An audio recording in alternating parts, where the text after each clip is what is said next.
This video is about preparing those who had a good faith marriage and they want to feel super prepared on the day of their interview.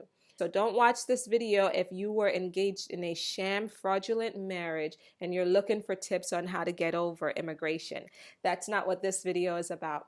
These are questions that are like no-brainer, right? The answers are a no-brainer if you in fact have a real relationship. Family. Okay, you may get a lot of questions about your family, his family. How many children do you guys have together or separate?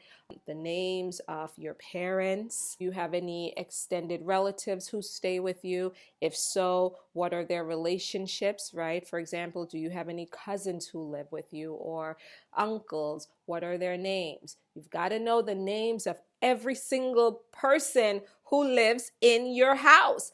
Friends, I cannot tell you how often this issue trips people up. People who are not involved in a real marriage, they get this one wrong. And sometimes those who do have a genuine marriage don't pay attention to these details. But you've got to know the names of every single person in your house, including those who are living in the basement or the lower level of your house. Just know those people, okay? Does your spouse have a sibling or two or three? What are the names of your spouse's siblings? Do your spouse have any other children? What are the names of those children? Where do those children go to school? How old are those children? How often do you see those children? You take those children to school. What are the daily activities surrounding your life together as a family? Be prepared to talk about those daily activities. What time you guys wake up each morning, who does what for the children, who makes breakfast.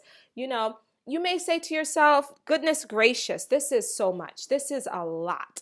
Really, Latoya, are they going to ask me what time does my husband wake up in the morning to go to work? Yes, they're going to want to know. They're going to want to know that you guys have a daily routine, okay? And you know that your husband wakes up at 6:30 each morning to go to work, and you need to know where he works. You need to know the location of his job. What part of town does he work in?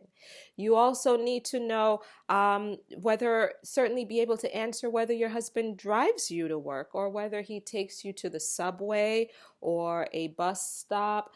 You need to know those details. Both of you need to know those details. Next, you're going to face questions about your employment and your spouse's employment.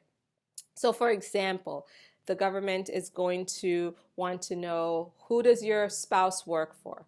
What is the name of your spouse's supervisor? Because typically your partner talks to you about work, right? And so typically you hear your partner talk about his supervisor. So you should know that, oh yes, my husband's supervisor's name is Tom, it's Bill, it's Jim, whatever it is, okay? You need to know certain basic details about your spouse's employment. How much your spouse makes or earns. What is your spouse's salary? You need to know that. Ladies, you need to know how much money your husbands make. Very important. Know how many days your spouse works. Does your spouse work 5 days a week, 6 days a week, 7 days a week? Is your spouse working part-time, 3 days a week maybe, or 4 days a week? Know what that person's work schedule is like. Are they working from an 8 to 4 shift, 8 a.m. to 4 p.m., 9 to 5? This category, I should say, is one of my favorite, right? I like to talk to people about this one, about your residence. If you're living together, guys, if you're living together, you need to know some basic things about your house. You need to know how many bedrooms are in the house. Is it a 2-bedroom apartment or a house, 3-bedroom? How many bathrooms are there? Do you guys have carpet on the floor in your bedroom? And if so, what color is the carpet?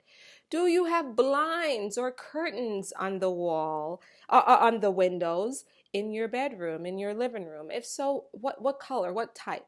You need to know these things, because if you're really living with someone, you should know. If you're going to a house every day and you're sleeping there every day, you should know whether you have carpet on the floor or hardwood floor. It's very important that you know those details.